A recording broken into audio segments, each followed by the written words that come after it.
How's everybody doing? Today I'll be reviewing Human Centipede 2 full sequence. If you've seen Human Centipede 2, definitely let me know what you think of it. And let me know what your favorite sick and twisted movie is as well. This is the sequel to the first and, in my opinion, overly hyped Human Centipede first sequence. Personally, I think the first one was way overhyped and it was a big letdown in my opinion. Everybody thought it was going to be really gross and graphic, and it wasn't any of that. The only gross thing about the Human Centipede was the concept, and it really didn't transfer over into the movie for the first one. They didn't really do much with it, and they could have done so much more in my opinion. If it wasn't for the over-the-top creepy doctor, the movie would have been a snooze fest. The doctor definitely made the movie. When I heard they were going to make a sequel to the first Human Centipede movie, I thought, how are they going to do that, especially given the way the first one ended? There's always a way to make a sequel, no matter how convoluted the concept is. And there's going to be a Human Centipede 3 coming, final sequence. So look out for that in the near future. Tom Six, who wrote and directed the first Human Centipede movie, is back writing and directing the sequel, and also is producing again with his wife. Human Centipede 2 is vastly different from the first movie. It actually shows you things, it's graphic, it's gory, and it's not for the faint of heart. It's definitely an addition to the sick and twisted genre. There's a good amount of gore and violence and just all-out crazy scenes. It makes the first Human Centipede movie look like a Disney film. It's a completely different film than the first. It's depraved, it's crazy, it's gory and graphic. Human Centipede 2 is shot entirely in black and white, except for the poop, which is in brown. No, seriously, the artistic aspect is brown poop instead of a red raincoat. Human Centipede 2 is about Martin, a mentally challenged and very disturbed man who lives with his mother and works the night shift as a parking garage attendant in an underground parking garage. He doesn't say a single word throughout the whole movie, but he does make some noises though. He's definitely very disturbed. He's also extremely asthmatic, and he's always coughing, and he's always using his inhaler.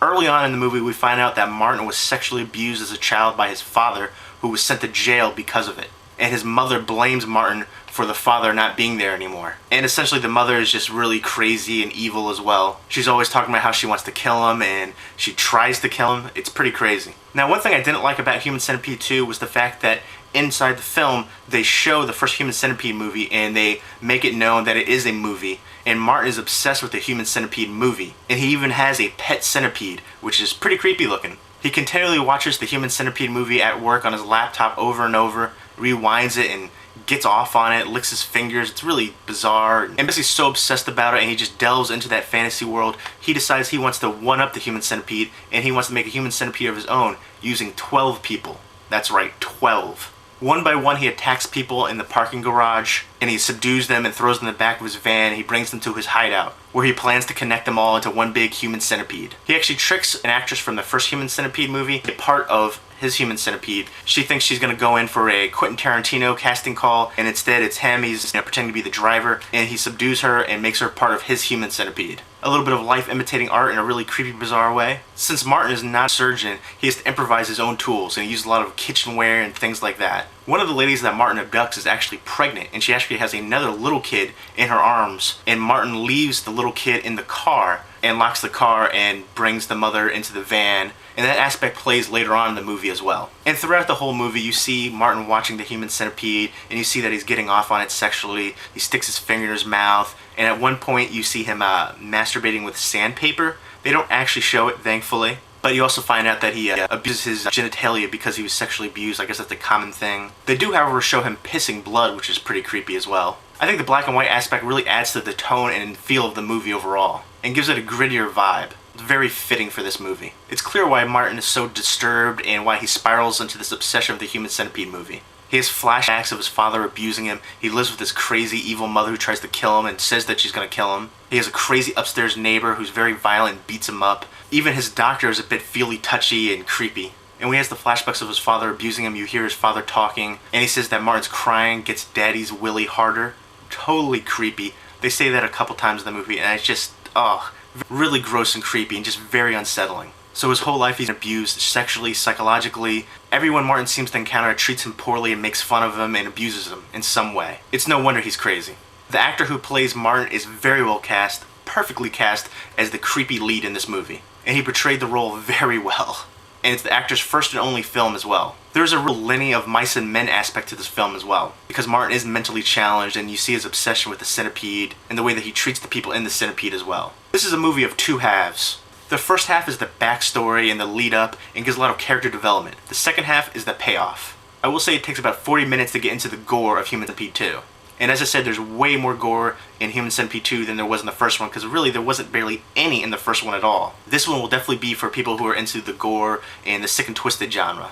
I kind of wish that they didn't use the fact that the first movie was an actual movie in this film. Kind of takes away from it in my opinion. I wish instead Martin would be basing everything that he wants to do on like crime articles and things from the newspaper from the first movie. He could have found out all the information from police reports and news stories and things like that, and been obsessed with the case and try to one-up it that way. It's definitely a darker, more bizarre film than the first one, but it is also more ridiculous and convoluted in many aspects as well. Some scenes were just so outright ridiculous they were laughable. Especially in the one scene where he's seething and practically foaming at the mouth, and then he sees the baby in the car and he makes little like kind of baby noises to it, and then he walks off and starts seething and foaming at the mouth again. All the farting noises, and then when the mother says, "Mouth to anus?" There are just so many laughably absurd moments in this film. You're not watching this type of movie for the storyline, the plot, or the acting. You watch it for the gore and the craziness, and this one definitely delivers in that aspect. The pacing for the first half of the movie will be off-putting to some, but the payoff is definitely worth it. The first half of the film feels more drawn out because of the black and white aspect, as well as Martin not talking during the film. It also has kind of an experimental vibe in some scenes with some of the shots and angles, and especially the score as well. The score is very fitting for this movie. That being said, once it gets going, it doesn't hold back. Right around the 40-minute mark, things get real crazy. Unlike the first Human Centipede movie, they actually show things in this one, like shitting and poop, teeth being knocked out with a hammer, lots of gore and craziness. There's a crazy baby scene I'm not going to get too into, but if you see the movie, you know what I'm talking about. And the scene right before the end, what they do with the actual centipede is just crazy and just so fitting. One word comes to mind when thinking of Human Centipede 2, and that is depraved. If you're into sick and twisted movies, definitely check this one out. But if you're a casual horror movie fan, I would say pass on this one because it might be a little too out there, a little too crazy for the casual horror movie viewer. Stick with the first Human Centipede movie for casual viewers.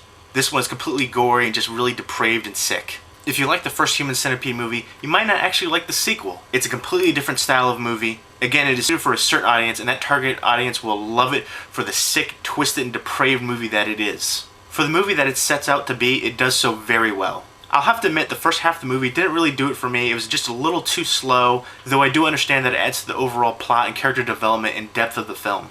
But the second half of the film was a great display of graphic imagery and gore. The effects and gore were very well done, and the crazy scenes definitely lend this to being a worthy sequel.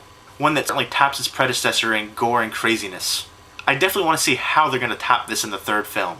Overall, I give Human Centipede 2 an 8 out of 10, solely for the fact that it accomplishes what it set out to be, a sick and twisted film, and it does so very well. And this film delivers on all of those accounts.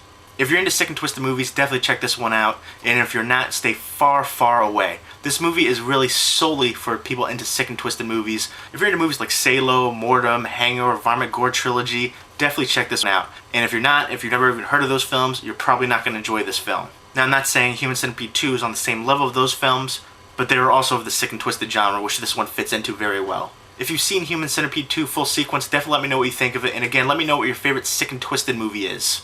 Leave me a comment down below, and I hope everybody's doing well. Take care.